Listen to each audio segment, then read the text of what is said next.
Well, mic test. Ako.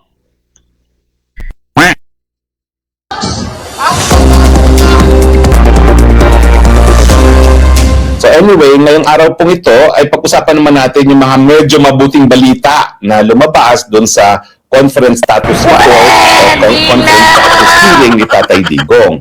Hats off dito sa presiding judge ni Tatay Digong. Napindot lang po yung mga kapolitika. Napindot-pindot tayo dito. Tuloy po, spoke sa Roque. Sa obserbasyon nitong si Joanna Corner, si Judge Corner.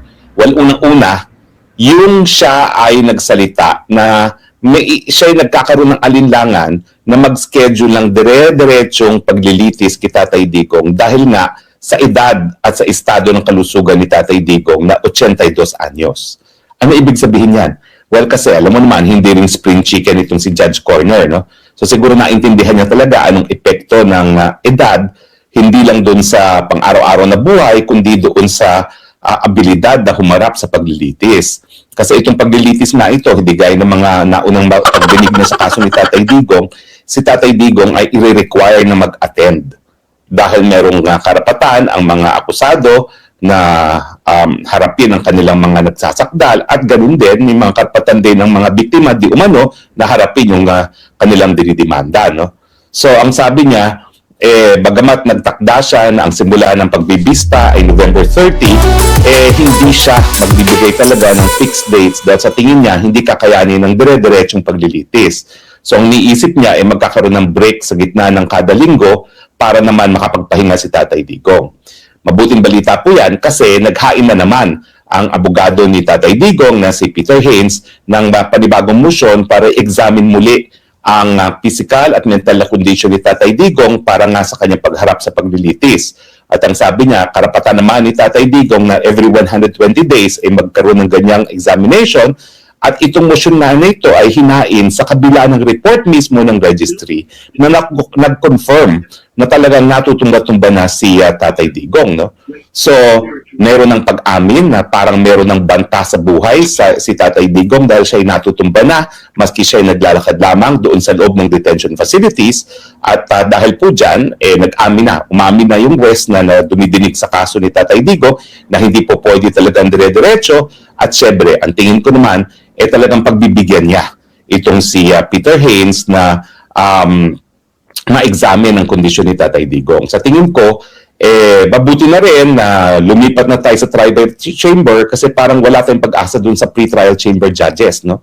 Well, di ko naman sila masisisi kasi nga nagkaroon ng mga motion para i-inhibit ang ilan sa kanila at pati yung prosecutor. No? So ito at least fresh start. Bagong abogado, wala namang kahit anong motion na hinain itong si Peter Haynes na pinapaalis ang kahit sinong West. So walang dahilan para pag-initan naman itong si Tatay Digong. Kaya sa tingin ko, nagiging mas patas itong trial chamber kay Tatay Digong kaysa yung mga pre-trial chamber na parang galit kay Tatay Digong. Kung nakikita niyo yung mukha ng presiding judge dun sa confirmation of charges, kulang na lamunin niya yung mga abogado ni Tatay Digong. No? Anyway, ang pangalawang mabuting balita ay yung obserbasyon nitong si Judge Croner na napakadami naman beses na i-offer into evidence yung mga pananalita ni Tatay Digong. Mahigit 122 daw ang mga pagkakataon na sinasabi ni Tatay Digong na papatayin ko kayo mga biktima ng drug war. Ang sabi nga ng judge, kinakailangan pa bang i-offer yan?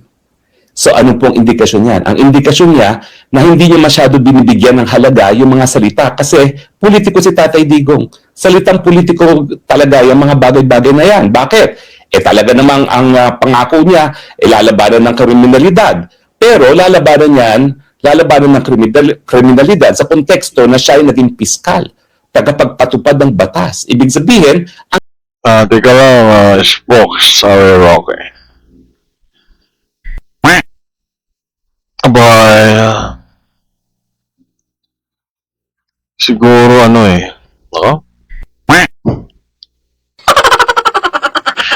kasi siyempre, ang kasi dyan siguro ito, lang naman natin, siguro parang hindi ba, parang sinasabi na nga yata ito siguro yung kwan nila dyan sa kabila, no? Kasi dito, nasa gitna naman tayo, di ba? siya yung nag-utos na pag halimbawa ganito, or maybe there are cases na nami-mention niya na papatayin niya yung mga kriminal, no? And sa kabila kasi, edi ini-inspire mo yung mga tao na patayin. Pero siguro yung kwan dyan din is that, yung, yung mga pulis na nakasuhan din at saka nakulong, di ba? Yung involved talaga sa gano'n. But nevertheless, is kung yun na yung ano ng prosecution dyan sa ICC, eh siguro kailangan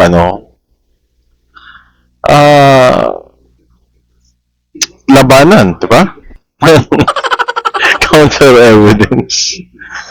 Yung pagsabi na pabor yung judge, edi, di ba, pabor kung pabor.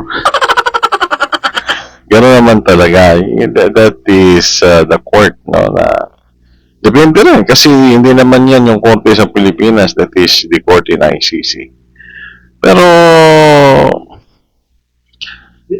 ito hindi naman tayo, wala naman tayong kuhan dyan kay Spock Sari Roque. Pero ang alam natin na si Spock talaga siya, sa Duterte talaga siya, no? So there's nothing wrong with that. Diba? Ang labanan within the rule of law at hindi naman sinasabi na baliwalain ng batas, no? So sa akin, good news din yan kasi kinikilala nitong presiding judge ni Tatay Digong na kahit ilang beses pa ulit-ulitin ni Tatay Digong yung mga ganyang salita na papatayin niya ang mga nanunulak ng pinagbabawal na droga, yan ay salita lamang. At Well, pag sinabi mong papatayin, I don't know kung sa ibang bansa kasalanan. Yung iniisip mo, yun yung sasalitain mo. Diba? Hanggang hindi mo ginagawa yung sinasalita mo, hindi ka naman liable. Dito sa Pilipinas, nako.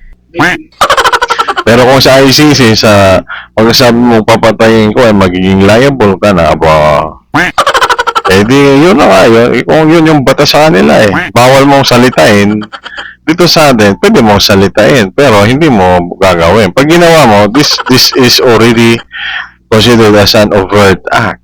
Now, when you walk the talk, it's already crime if what you're talking is to kill someone.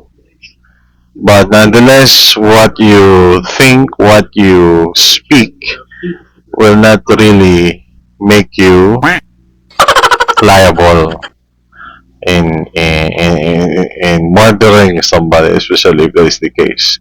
It is the action. kailangan na ipakita talaga yung intensyon na talagang patayin o gawin yung sinasabi niyang pagpatay at hindi lang mga pananalita. Kaya nga, nagsabi siya, bakit pa baka kinakailangan na tanggapin into evidence yung mga yan na napakadaming beses naman pinapaulit-ulit na. Baka wala na nga yan. Teka. Bago po tayo magpatuloy, mga kapolitika, nako! Politikahan po yung ating programa. Episode 3 na po tayo. Palakpakan!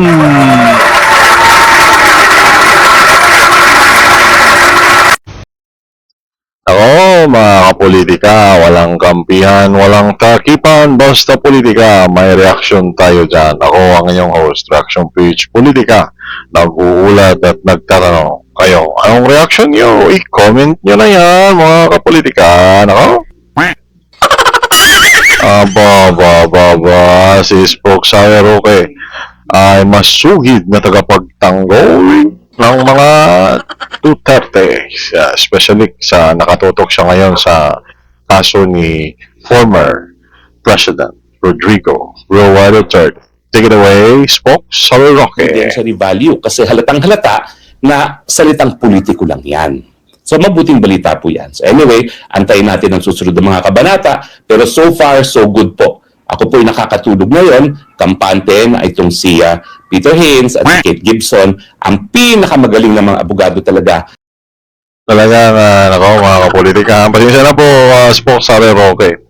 So yung pagsabi po niya na nakakatulog, pinapakita lang po talaga ni spokesman na talagang totoong-totoo lang po siya sa kanyang pag-suporta sa mga Duterte. And there's nothing wrong with that, no? Mas maganda nga yun na you are really branding yourself, no? So, unlike dito sa atin, we are not yet branded. Hindi pa tayo. Well, that's the brand of our branding. Wala tayong kinakampihan. We stay neutral, ha? But it doesn't follow being neutral. We cannot speculate to ask. We're just mostly asking questions. There are cases that we are stating a statement. Nako, mga politika, ha?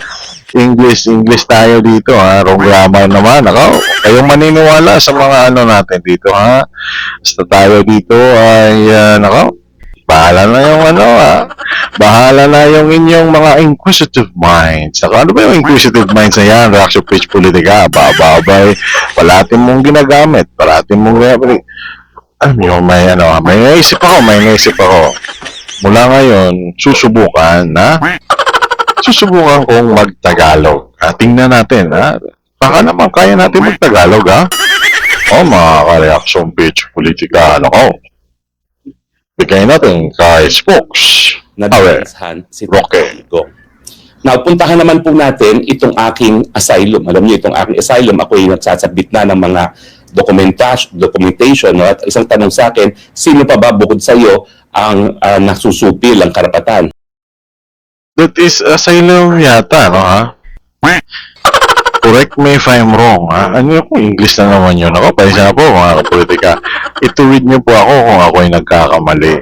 Asylum, siguro ito yung paghingi ng proteksyon sa ibang gobyerno, ibang bansa, na ikaw ay hindi nahulihin sa pinanggalingan mong bansa at ang iyong identity bilang isang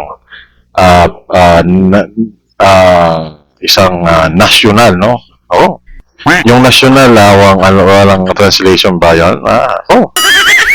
Babay, gusto ni Spokesman Roque na talagang maproteksyonan siya sa bansang Netherlands. Ako. Babay, problema kasi, ito, natin opinion lang natin. Minsan kasi, parang sinasalungat mo, totoo ba yun? Sinasalungat mo yung mga taga Netherlands, Spokesman Roque. So, paano ka bibigyan ng asylum niyan? Ako? It is often evident. Ako, nag-English na naman tayo. Mga politika. Parang palagian ba naririnig sa mga vlog mo, Spokesman Roque? Ako, pasensya na, ha? We are just criticizing, not really criticizing. We are just asking. Ako, nag-English na naman tayo, mga politika. Pasensya na po, mga politika. Ibalik na natin kasi hindi natin mapigilan. Mag-English na ako, napindot. Ako. Well, nung una, ang sabi ko, si Tatay Digong lang, si BP Sara, at saka si Bato. Ngayon, dinagdagan ko. Ilan na bang senador yan? Bato, Bongo, Jingo Estrada, Chis Escudero, Joel Villanueva, at ngayon, Robin Padilla. 6 na senador. 6 out of 24 na senador ngayon ang kinakasuhan ng gobyerno nito. Bukod pa dyan, ilang mga vloggers. 20 vloggers. Kasama na si Lorraine Badoy at saka si Eric Celis, di ba? At saka si June Abines. At saka si Lorraine Badoy na talagang paborito kong kliyente na palagi nilang sinacyber-libel at kinukontent ng Kongreso. At iba pang mga magtanong po tayo ulit. Pasensya na po. Ako, Spokesman Roque. Siguro kinasuhan kasi baka naman ba kung hindi natin kaharapin yung kaso edi so kung kinasuhan we have our rights to defend ourselves in the court of law. I don't know, kasi abogado ito si Spokesman Roque, so in our siguro okay lang naman yung kaso, basta Pero abala daw yun, kaya siguro gano'n, no? Parang panggigibit yung dating kasi naabala ka eh. Kukuha ka ng abogado, 'di ba? Paano kung 'di ba? Wala ka ng time para sa mga kaso-kaso na ganyan. Tapos mayroon pang ano 'yan, mayroon pang of course additional what is this? Nako, nag-English naman tayo. Na siyempre mayroon kang gastos diyan. 'Yon, kung nakapag-Tagalog din tayo, nakapolitika ha. Bababay. Ako, dami yung mga gusto nating sabihin. Hindi na, hinto na. Pagbalik na natin kay Spokes. Okay. vloggers no na demanda no. At syempre nandiyan ang aking paboritong best friend si Mother Dragon, the queen of all wanted of the Philippine government. Bakit ko makakalimutan si Mother Dragon? Bagamat siya ay Amerikana ngayon, eh talaga naman whether be in the Philippines or in the Si Mother Dragon, si... Ano ba yan? Sino ko? Sino ba yan? Gusto kong hulaan eh. Parang si ano yan? Ito yung may puting ahas ba? Tama ba ako? May puting ahas. Ako, bigay na natin kay Spokes. Okay. US, hinahabol ng kaso itong si Maharlika, no? So, anong ibig sabihin niya? Ibig sabihin, talaga Si ano pala, si Maharlika pala yun, ha? May puting ahas. Tama tayo, mga kapolitika, nako. Talagang matindi pa rin yung sagap natin, ha? Kahit pa paano, ha? Mga kapolitika, nahulaan natin. Biruin mo yun. Biniro-biro natin. may katotohanan dun sa sinasabi nila na meron na tayong undeclared martial law. Bakit kita niyo, ha? Sinusupil ang malayang pananalita ng mga vloggers. Okay? Never mind na wala masyadong mainstream media na sinusupil. Bakit? Kasi ang mainstream media, nakikipag-cooperate naman sa kanila. Bakit? Kasi si Tambaluslos ang may-ari halos lahat ng media installation na yun, kasama ng ABS-CBN, di ba? Pangalawa, pero yung Sino ba ang tambalusos na yan, mga kapolitika? Kilala nyo ba? Baka sabihin ng iba, ikaw naman, reaction tweets, politika. Aba, hindi mo ba kilala si Tambalos do? So, kaya nga po nagtanong tayo hindi natin kilala. Ano ba yan? Pangalanan mo nga yan. Spokes, sorry. Nako, hindi natin kilala yun, ha? yung ginagawa nila sa vloggers, kinakaladkad at kakalad ka rin na naman sa Kongreso dahil sa isang resolusyon na sinusunod nitong si Congresswoman Darin, no? Talagang susupilin na naman ang mga vloggers sa kanilang kritisismo sa mga kongresista, no, sa panahon na importante na talagang bantayan naman itong mga congressman at saka mga senatong. Bukod pa dyan, ang mga senador. Talaga ng mga senador, kinakailangan supilin yan dahil ang mga senador, dahil sila ay mga elected with a national mandate, sila independyente at tumatayo laban sa mapang-abusong presidente. Sa pagsasampa ng mga non-bailable cases laban sa anim sa kanila, ang mensahe ng presidente sa kanila ni Bangag, hoy, tigilan niyo ako, otherwise ikukulong ko kayong lahat, di ba? So, meron pa. Siyempre, sa Kongreso, si Kong Biao Miao, anong nangyari? Dahil siya ay talagang bumibira at tinitira hindi lang ang presidente Bangag, kundi mga kasama.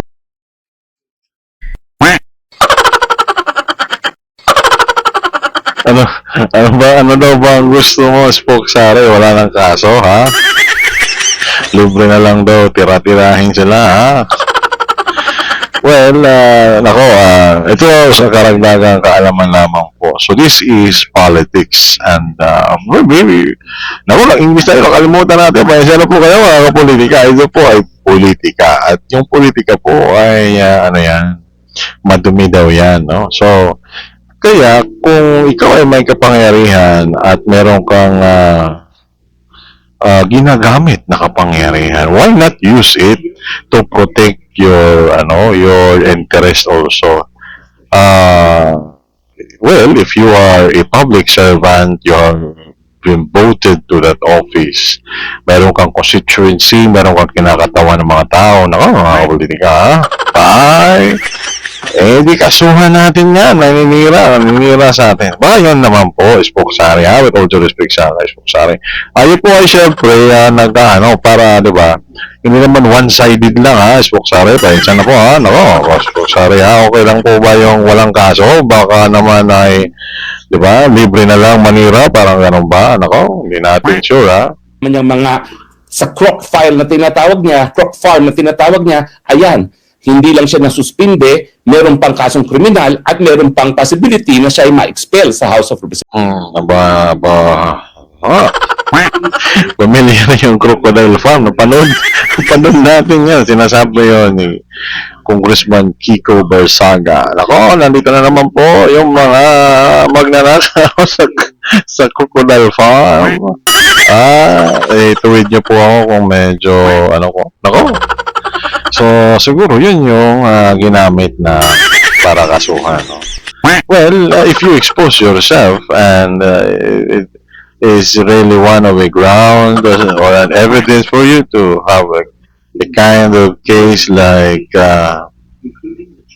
yung paninira, or yung libel or using social media na according to a more strict law like sabi-labi ako, Tagalog naman tayo, mga kapolitika, siguro, yun yung sinasabi ni Spoksari na gustong patahimikin. Kasi siyempre, pag hindi ka magsalita, wala kang kaso. Kasi siguro ganito po, once you talk, you have evidence. Para hindi ka kasuhan. Or unahan mo na, mag-file ka ng kaso since sinasabi mo, Crocodile Farm. Pero hindi po ito, lang po, siguro, lang natin, huwag niyo paniniwalaan, mga politika, ha? Kaya not against Congressman Kiko Barsaga. In fact, kung gusto niyang ipagpatuloy yung ipagpatuloy niya, di ba? So, wala tayong sinasabi na mali yun, hindi natin sinasabi na mali si Spoksari Roque.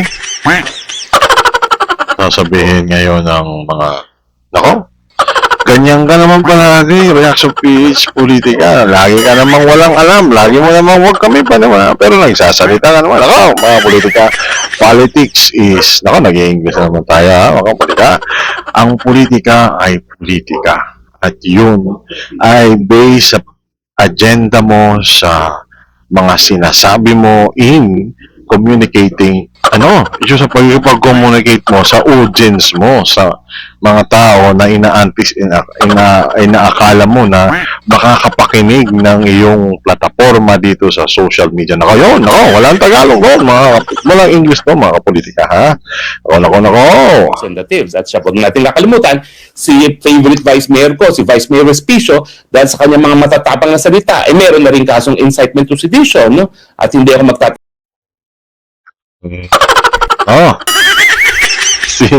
si Attorney Vice Mayor Maria Mercedes Isabela, Attorney nakalimutan niyo pa.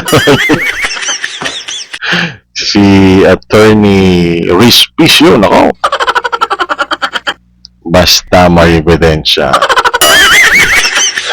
ay dapat kasuhan, sabi ng mga siyempre kalaban nila yan. Ano ba ang nakala mo sa Spoksari? Wala. Pero with all due respect kay Spoksari, lang natin siyempre para may counter naman yung kanyang points.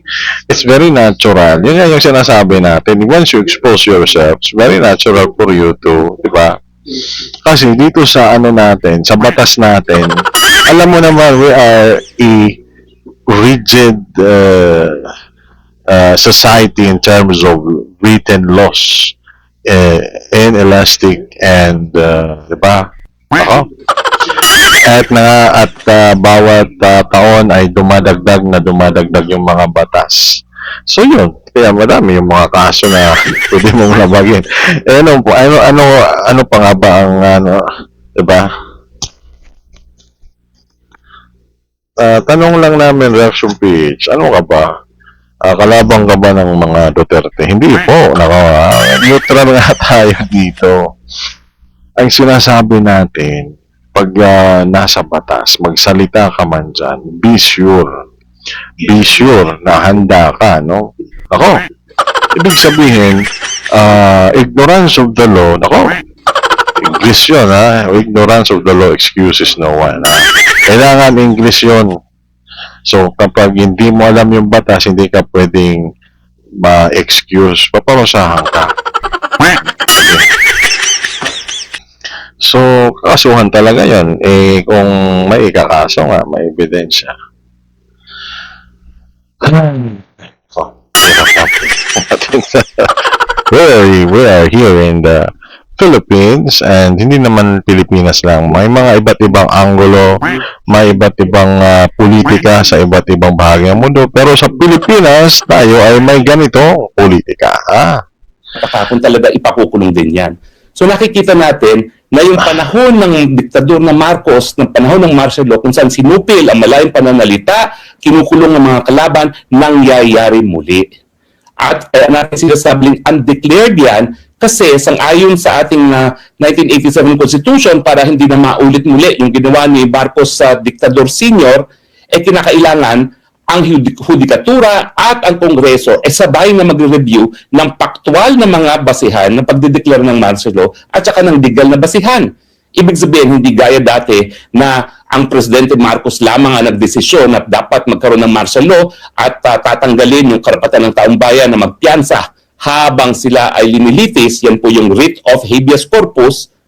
Aba, ngayon, kinukulong ng mga tao, ginagamit mga non-bailable cases. Kita mo, ako non-bailable.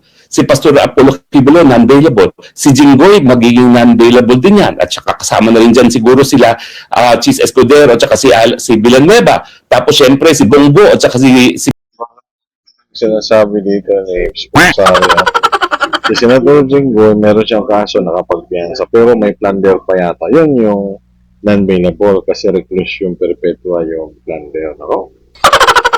Siguro pag ganun na talagang sasadyain, paparalyze mo yung trabaho ng senador, baka posible. Ano? So may point din dito si Spokes Harry. So hindi natin sinasabi na mali yung magkaso, hindi rin natin sinasabi. So bahala na, may Korte Suprema naman tayo ba? Bakit hindi? Ano ba ang ano natin dyan? Dapat makialam ka dyan, reaction page pa. Kaya nga, para sa taong bayan tayo. So, we need to at least, para sa taong bayan tayo, naka-lower pala yung mic natin. We need to at least, define our boundary in the social media. And to protect also the integrity of your channel, the integrity of your person. Diba? So, may mas matindi pa, tapos may magaling pa sa'yo, ha? As Fox Sareroque, ito lang po ay ano lang po, parang komentaryo lang. Hindi natin sinasabi na mali po kayo. But, of course, this administration,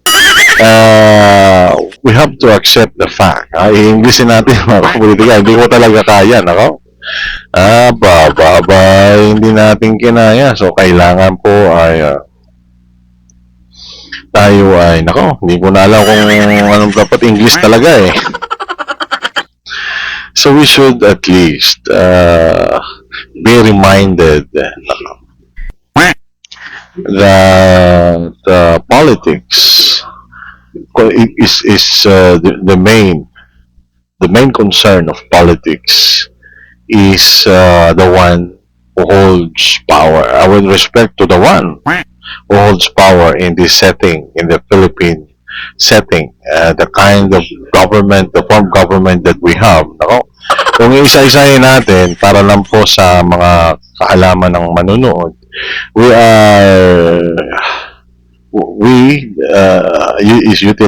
Philippines is utilizing various forms of government. I don't know if may agree dito o hindi sasangaya. So, we are at the same time a unitary form of government, a presidential form of government, and a representative democracy.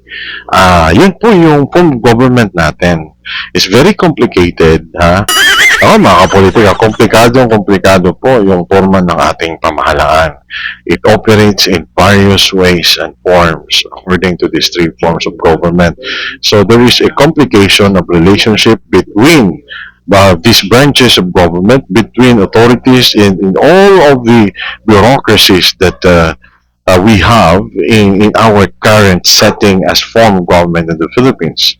And with regard to the presidential form of government, the bureaucracy is divided into three: one for the executive, another for legislative, and another for the judicial branch of the government. Now, with respect to these branches of the government, these three branches have equal power, co-equal function, co-equal power. So the greater power maybe, it depends on the situation, comes from the legislative branch of the government because they are the one who makes laws, therefore they have this police power of the state. And what is happening now, in other view or angle of viewing power, very powerful person is of course the president, because he's the commander-in-chief, he is the representative of the Philippines in the international community. Yung proof nun is yung nakaraan lamang na pagbisita niya, yung 4-day state visit niya sa Japan. And Japan, being also a parliamentary or yes, parliamentary form of government, yung kanilang emperor dyan ay mayroong function na parang ceremonial function bilang head of the state, and he receives guests from ambassadors and state leaders, only that walang reserve power siya pagdating talaga sa government. Yun yung sinasabi natin. Unlike United Kingdom, yung United Kingdom may reserve power yung kanilang monarch. Here, the Emperor of Japan do not have. Ano lang siya, simbolo siya ng estado. The monarchy there is symbols of the cooperation, the unification or the unity of the people of Japan. So, non-partisan, parang ganun siya. Wala siyang kinikilingang partido. Pinabayaan niya totally yung government or yung parliament sa mga tao. Unlike in United Kingdom, the monarch there is very powerful because although the government is in the hands of the commoners or the people, he can sometimes aside from having this reserve power, he can also, depending on the situation, can withdraw or get back. Ano ba yung ginamit kong term doon? He can bawiin, no? Naku, Tagalogin na nga natin. Nahirapan din tayo mag-English, mga kapolitika. Pwede niyang bawiin yung parliament, yung hari sa United Kingdom. Depende. And then may reserve power siya, nakikialam siya pag may mga crucial na mga nangyayari. Parang siya yung Supreme Court. Pwede natin sabihin gano'n sa United Kingdom. Unlike here in Japan, ako bakit na tayo napunta dito. So, yung dating pagbisita ng Pangulong Marcos, yung pag-receive sa kanya ng emperador ng Japan, di ba? So, ano lang yun, maganda yun na nahiwalay talaga totally. Parang naging separation of church and state yung monarchy at yung government sa Japan, no? Ako, yun nga yung sinasabi natin na nanganganak yung ating forms of government. Depende sa sitwasyon, depende sa pagkakataon, depende sa politika ng isang lugar, ng isang bansa, ng isang estado. No, mga kapolitika, umaba tayo at this is politika, wala tayong dito sa oras, depende kung gusto nang matulog ng host. Nako. Kaya stop muna tayo. Punta muna tayo kay Spoke Sari ulit. Si Bato, wala namang mga bill yan dahil gusto nila diretso na sa ICC The Hague. So para bagang suspendido na rin ang writ of habeas corpus dahil ang epekto ay kapareho ng kawalan ng writ of habeas corpus, kulong ka. Pero ikaw, ang pagkakaiba ng diktador at saka ngayon, ginagamit ang common crimes, ang pinakapaborito nila ay human trafficking and plunder para ikulong na walang piyansa ang mga kalaban ng gobyerno. Parehong epekto, talagang panunupil sa karapatang pantao, panunupil sa kalaban ng gobyerno, pero walang martial law na po pwedeng madeklara na walang legal na basihan ng hukuma. siguro, pwede rin natin sabihin, I'm not opposing the statements of Spoksari, pero pwede rin natin sabihin na yung administrasyon, yung mga kalaban nila, no, ay aktibo sila sa pagpa-file ng mga kaso. Kaya, kung ikaw ay pumupuna sa government, ito ano lang natin, para lang mabalanse yung argument, no? Kung pumupuna ka sa government, be sure na wala din sa yung maikakaso. Ganun lang yung kasimple, Spoksari, ha? Pero we're not saying na yun, ha? Ano lang yun, parang gawa-gawa lang natin, huwag kayong maniniwala doon, mga kapolitika. Hindi po dapat paniwalaan yun, ha? At ang legislatura. Di ba? Walang ya. Bangag nga, walang ya naman. At ang mga nagsasabi na ang nasa likod dito ay walang iba. yung, yung mga sinasabi na ganyan, ano? Reaction politika, di mo masabi yung word na bangag. Nako, hindi naman sa hindi masabi. Pero siyempre, di ba, di ilatag mo na yung ebidensya para sure. Sinasabi kasi nila magpa-hair follicle test. Ako. So, the president will also, maybe lang, pero sinasabi na, baka sabihin din niya na I will be, di ba, using that to, what? What? Nako, mga politika, ha? Yung mga taong bayan daw, totoo ba na galit na galit yung mga taong bayan dahil wala daw pang clear sa flood control according to Senator Amy Marcos daw, ha, mga kapolitika, na hindi pa raw po nabubuksan ang flood control investigation. According naman sa iba ay hindi daw pinipirmahan yung partial. Paano pipirmahan? Ito nagtatanong yung mga tao. Hindi ako nagtatanong, ha, paano daw pipirmahan yung partial pa lang, ano?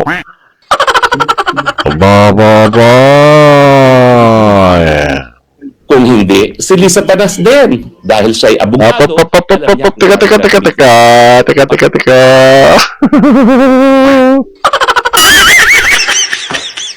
Yung mga sinasabi mo, ha, Spoksari, baka makasuhan ka, baka 3 reklusyon perpetua yung ako, biro lang po, Spoksari. Huwag po kayong maniniwala sa mga sinasabi natin dito.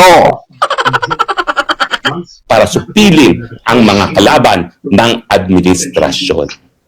Pilipinas, panunupil ka ba? Ako hindi na. Meron na ako non-bailable, kaya sinasabi ko, tanggalin na natin sa pwesto ang mga bangag. Pero na siya non-bailable na kaso. Yan naman pala sa Spoksari, kaya galit na galit. Ang galing na. Ako, mga Pilipino, ha, nanawagan po si Spoksari, ha. Pero tayo dito, ang sabi kasi ng sabi ang preamble, we, the sovereign Filipino people, ang first statement and the last statement is, to ordain and promulgate this constitution. It's very serious. Power belongs to the people. At yung proof niyan, mga politika, yung proof niyan, ay yung EDSA, people power. Yung ba yung gusto mo, Spoksari, bigay natin, ha? Yung sinasabi natin sa sa preamble, accepted yon na ang basis isang proof sa preamble is yung nangyari sa people power EDSA revolution, and it is historical, nandun yun, hindi ko yung gawa-gawa yung people power na yun, it is in the history, in the annals of the history of our country. Tanggalin na natin sa pwesto ang mastermind ng kurakutan sa Marcos. Tanggalin sa pwesto si Marcos Jr. Sipain natin siya gaya ng sinilita natin ng kanyang ama dahil wala silang silbi sa mga Pilipino. Pag hindi... Teka, kalma mo na, Spoksari, kalma na, nako. Okay, so yun na nga, nako, mga kapolitika. Baka exclusive ko yung ano na to, na video ay si Spoke Sari Roque. Gusto ko sana padagdagan, may nakapila pa tayo dito mga videos, pero baka exclusive na ito mga politika. Maganda pala yung ano dito, content. Buti na lang politikahan to. Kaya hindi muna ako papasok doon sa ibang segment natin. Kasi dito ako yung may control dito eh. Doon wala akong control. Pag oras na. Tapos pag hindi mo na cover lahat ng video, scrap na yon. It has a negative effect. Pero dito, ako talagang bahala. So, pwede pa tayo dito. Episode 3 pa lang tayo. Ako, mga kapolitika ha.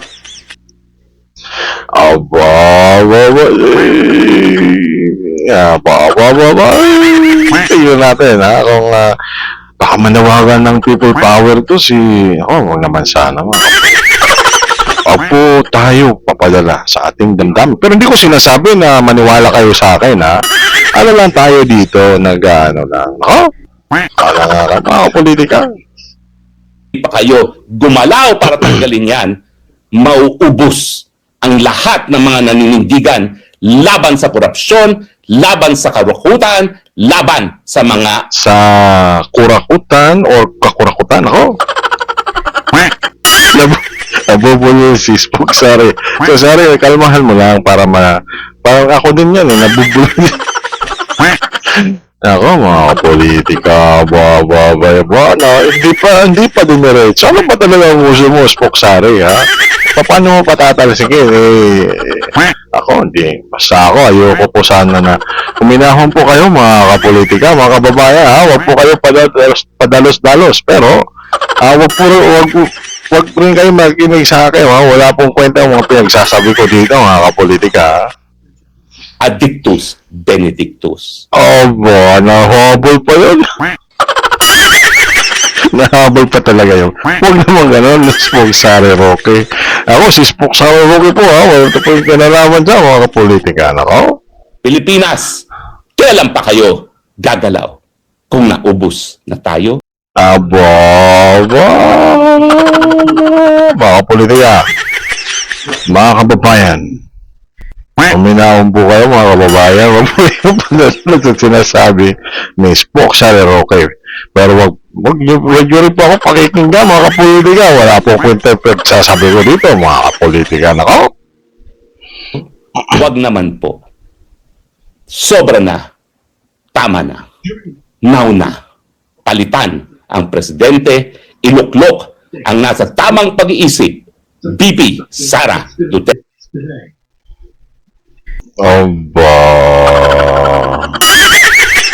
Sige. Tapusin na natin to, mga politika.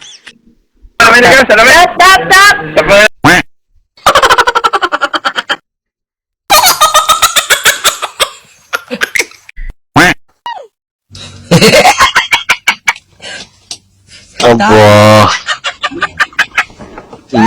Sorry.